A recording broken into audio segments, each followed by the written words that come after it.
Okay, sorry about that. It's Obviously, finishing up preparation here for our game against a really good Penn State team. I think it's our biggest challenge of the season in a lot of ways. We had obviously a very tough game with them last time out, just a short few weeks ago, down 8 late. Um, they're really gifted. They're disruptive defensively, lead the league in turnover percentage. They're great on the glass. They're terrific offensively. Um, and Jim's done a great job. They're well coached and play extremely hard. So I think for us, um, they've just got a lot of gifted guys. They play four guards. They can really shoot it and score, and they've got a big kid in 21 who I think is an all caliber conference big kid based on his numbers and his production. So they've beaten obviously good teams home and road. We talked about the Virginia Tech game, but they also just recently have beaten uh, Wisconsin at home and other teams. So we'll need to obviously play. I think we'll need to play one of our better games. Okay, we'll start with Clay Hall. Chris, with Michigan looming, has it been a tough sell at all to get ready for Penn State? Yeah, Clay, not really. I say that. I think we've got great respect for Penn State and the fact that we were down 8 with, a few minutes to go here. Right. And let's be honest, Clay, last several years we played there, the games haven't been close. They beat us handily. I think our guys are well aware of how good this Penn State team is. You look at their numbers. Granted, they had the COVID delay, but you look at their numbers, they're a top 25, 30 team, and Ken Palm or the net. So I think, to be honest with you, I think we have a great understanding based on what they've done to us there the last couple of years, and then also our just absolute battle with them here. I get it. Any chance you're prepping for both? You're going to get back into? Not at all. Not in the least. No. Okay. Not in the least. Not 1 second. Okay. You're going to get back in the wee hours. I just thought maybe look ahead. No, I understand. I appreciate the question. Okay. Yeah, I appreciate the question, but no, our sole focus is Penn State. Thank you. Okay, next up, Griffin Strong. Hey, Coach, I'm just wondering, especially with your guys' depth being such a strength for you this season, when you're approaching, attacking a team like Penn State, they typically play kind of a shorter bench than you guys specifically. What does that change about the way you approach attacking them, if anything? Yeah, I don't know that it'll change anything, Griffin, significantly. I think we'll play the way we play, and will it shorten our rotation? I don't anticipate that right now. We'll go kind of based on game to game and how guys are playing. And then I know, Seth Lundy had a huge game against you guys last game, but he's kind of had a slump since then. But it seemed like Musa came in and played some really good minutes on him defensively. Do you see this being an opportunity for Musa to play more if Lundy gets going early against you guys? Yeah, I think it's possible. I think it's possible. We'll see. I think it's possible. I think their physicality and scoring prowess at the guard and the wing spot is a huge challenge for us. In Lundy, and Dredd, and Brockington, and Jones, on down the line. And obviously, one of the things we haven't mentioned is one of their leading scorers didn't play against us last time. So that's another weapon for them. So I think for us, the guard Sessoms, number 3, is the one who didn't play. So I think for us, we'll see. We'll see who's in the rotation, but Lundy has always played very well against us. Okay, next we'll go to Adam Jardy. Chris, you referenced how they're disruptive defensively, and they turn teams over than anybody in the league. Yeah. What do you have to do to try to maybe handle that a little bit better this time than you did the first time? We just have to be more ball strong, Adam. We have to make better decisions. They play. It's a difficult matchup for us because defensively, how they play They play some actions differently. They always have. Their ball screen coverage is a bit different than what is traditionally played in our league, which has worked for them. So it's just, it's a different way of attacking. But all in all, I think you got to be aware, obviously, of Wheeler, his incredible ability to be disruptive and take the ball from you. And we have to be stronger with the ball. You mentioned them, obviously, like you said, being without Sessoms there. He is one of the best in the country at steal percentage. What impact have you seen him make on that team since you've played them? Terrific at scoring the ball, getting the ball where he needs to get it. He's coming off the bench really aggressive, Adam. And he's a weapon for him. He's a real weapon for him. And then beyond that, as you mentioned, he's disruptive like Wheeler is. So gives him another really good player coming off the bench. Okay, next we'll go to Brendan Gulick. Hey, Chris, thanks for spending some time with us. I want to ask you about Zed Key and the performance that you've seen from him on the whole lately. Where do you see him continuing to grow that makes you happy? Yeah, no, I think he's understanding. I think he came back a little bit from an ankle sprain, but I think he understands as much as anything the challenges of consistently playing at this level. He's got a real test in 21. Harar, because of his ability, Harar's the best offensive rebounding big per minute in our league. So he's got a big time challenge here on Thursday. But I think he's brought physicality and energy pretty much consistently every game. How much do you try to, throw in new wrinkles when you play a team a second time? Obviously, it comes down to execution at the end of the game, and you got to make shots to win. By this time of the year, teams know each other's identities. But is there much that you can do strategically to try to surprise somebody or give them a different look, or is it strictly just execution? No, I think at times there are adjustments you try to make. You try to find ways to maybe put your guys in better position than what they were in game one. They'll make adjustments too. I think both teams do that, whether it's minor tweaks. I don't think it's major overhauls, but I think both teams will try to do those. Okay, next we'll go to Spencer Holbrook. Chris, I think there's only been one other time in Kyle's career where he's had double digits in 3 out of 4 games. How much more difficult does that make you guys to defend when he's able to find some quick points there? Yeah, we need that from him. I think he understands that. He's playing with great confidence now. I think his ability, Kyle's ability to make open shots, to make post ups, to finish around the glass, to create extra possessions has been really good, and it's going to continue to need to be a factor for us. And then you talked about it off the top here about not looking forward at all, but is there a level of confidence where you don't even have to really mention that because you've talked about your leadership on this team? You've got guys that are able to do that for you. Do you even have to mention that, or is that something that just comes naturally with the leadership you've got? We've just talked about Penn State with our group, and that's really been our focus, and we've not really mentioned anything else or beyond that, because that's pretty much how we've taken every game. But again, I think our guys understand we're going to need to play well. We're going to need to really play well. We're going to need to we're going to need to play one of our better games. And the guys that return know that from getting up there the last couple of years and really the game's not being very close. Okay, next up, Colin Oshill.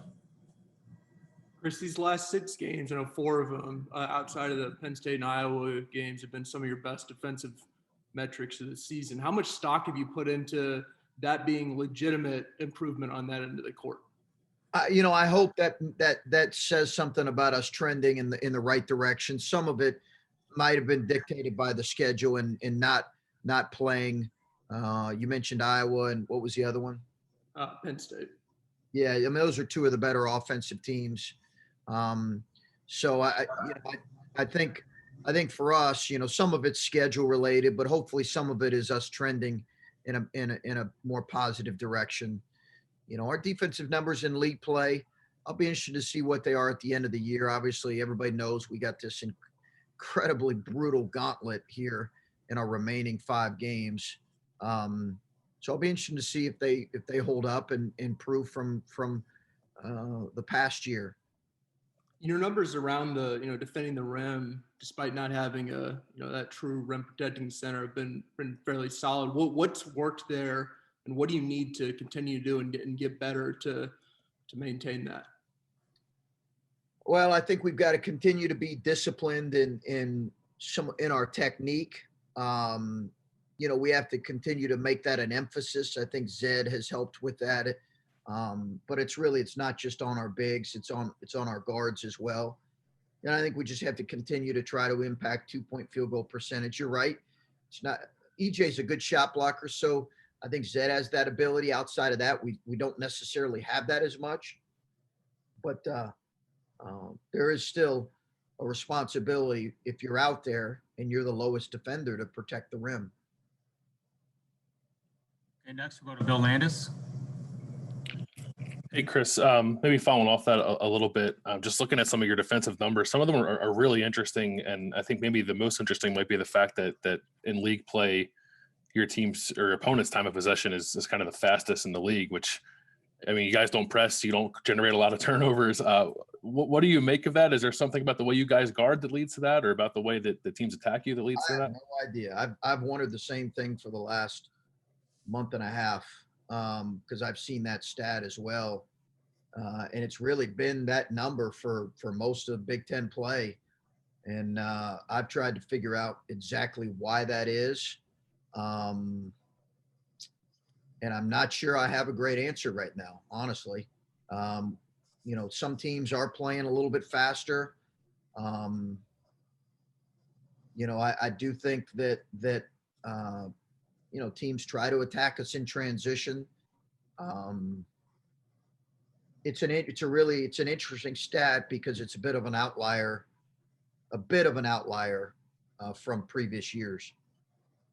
And in this matchup in particular with Penn State, you mentioned how well they attack the offensive glass. On the flip side of that, you guys are the best defensive rebounding team in the Big Ten in league play. I know we make a lot of your lack of size, probably too much at times, but what has made your team such a good defensive rebounding outfit, maybe in spite of that? Yeah, we're going to be tested on that, Bill. We're going to really be tested on that tomorrow night. I think it's an area we have to consistently get better, and to keep the numbers where we're at. But it is a point of emphasis in our program. It's been a point of emphasis. If you look at our numbers in Big Ten play and back when we were at Butler, they were consistently upper half of the league in defensive rebounding percentage. So some of it, I think, is what you emphasize, and we do emphasize that as being a really important staple to our defense. Okay, next up, Patrick Murphy. Chris, when we ask you about Justin a lot, the topics tend to go to him improving defensively or his all-around game. But after the game on Saturday, I think it was, when he didn't shoot well, he's out on the court for 40-plus minutes while we did interviews, just shooting threes.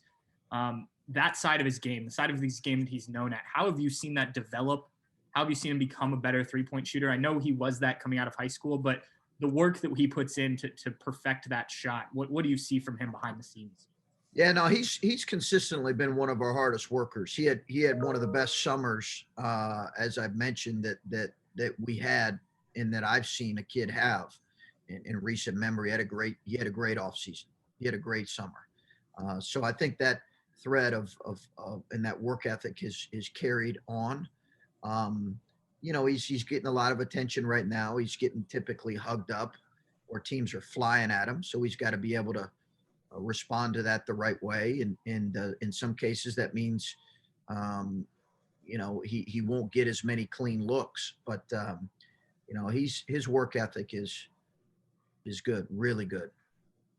And when you're a three-point shooter, as he is, how much of it is shooting against air like he was that we saw the other day, and how much of it is needing somebody coming at you like you just discussed to kind of Yeah, I think it's both. I think it's both. He's not going to have many clean looks. He'll have some. He's got to find some in transition. He's got to find some off of just general ball movement. But, he's got to stay aggressive. He's going to shoot some that are semi-contested, and that's the freedom that I want him to have right now. I don't want him to shoot every one of them to be contested, but there are some that are going to be contested, and a guy like him has proven that he deserves the freedom to shoot some of those.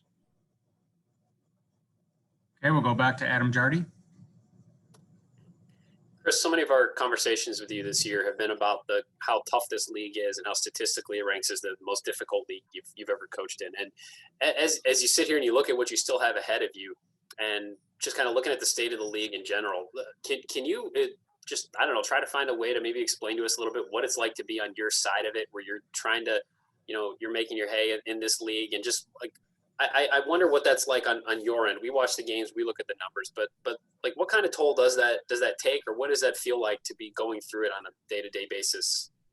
Well, I think as coaches, you just don't get to enjoy, any win to the level that you hope your players get to enjoy, really, because you're constantly moving on to the next challenging game.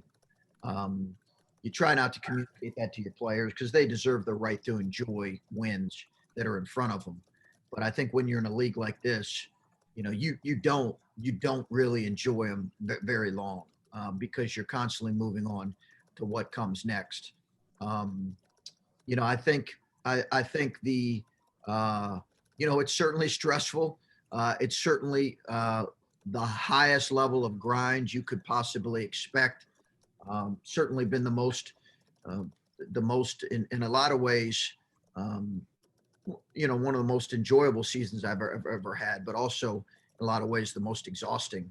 And I think that's probably true for our coaching staff. So I think, it's what you hope is that it really does prepare you for what's coming beyond the regular season. What I will say is, while I can rattle off our remaining 5 games, I try not to think about it a whole lot, Adam, because it'll just put you in a place that you don't want to be. They're going to come. They're hopefully it'll prepare us for what's next. Obviously, we positioned ourselves with some success here in league play, but you try to move on. When you talk about like hoping that your players can maybe they can enjoy the wins a little bit more than the coaching staff, when I think about Seth and watching him just on the bench and watching him when he's able to make an impact in some of these games, can you speak to the joy that you've maybe seen him take in, this is always the school he dreamed of playing for, and to be part of a team that's having a season like this? Can you speak to what it's been like as a coach to see him experiencing that?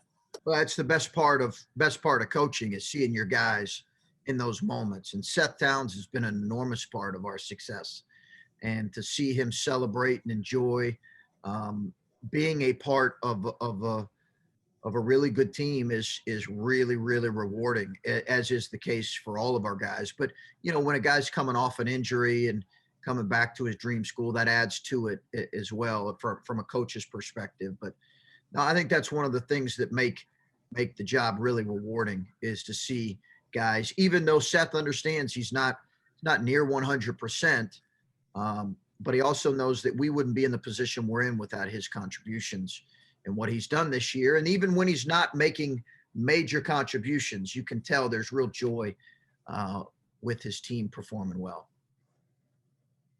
Okay, next, Stephen Means.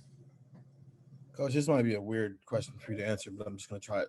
We don't know how many of these games that Michigan's going to be able to make up now that they're playing again. And in a normal situation, given the way that you're playing and given how talented that team at least looked now before they had some COVID issues and now they've gotten back from that. I know you want to focus on Penn State, but that game would probably be a significant game for both sides on who ends up winning the Big Ten. But since we don't really know how many of those games are going to make up, has there been any conversations that you know of how the Big Ten might actually be able to decide on who a regular season champion is if Michigan can't play enough games to at least match your guys?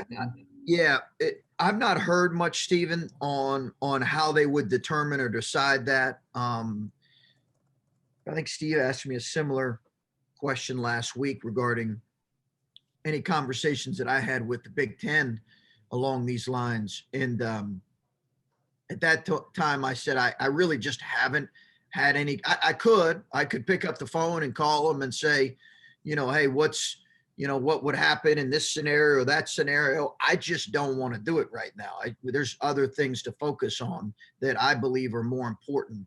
So we'll see. We'll see what happens, Stephen, but I've really not went down that road. I'm sure that they've looked at some ideas and some contingency plans based on kind of where teams are at and what, the inequities of the schedule. Do you maybe have in the back of your mind, like, I know you got to pick up the phone and you could, but when maybe you do, maybe, I don't know, of how deep into the season you want to go before you maybe make that call if you haven't heard anything? Yeah, not if I put like a timeline on it. Yeah. No, maybe I'll evaluate that. So after we, let's see how we play against Penn State and kind of go from there. It's really how I've looked at it kind of day to day. But I've honestly not thought about, well, if we get to this point, then maybe I'll pick up the phone and call. 5 games is a lot left to play, right? And I'm assuming they have 5 or more to play. As well as some of the other teams. But, it's nice to be, in February and be, have conversations and thoughts like this. I'm not minimizing that by any stretch, Stephen. That's a real joy. That's a really cool thing. But, we're ways away from me going down that road. Thanks. Okay, we'll go back to Brendan Gulick.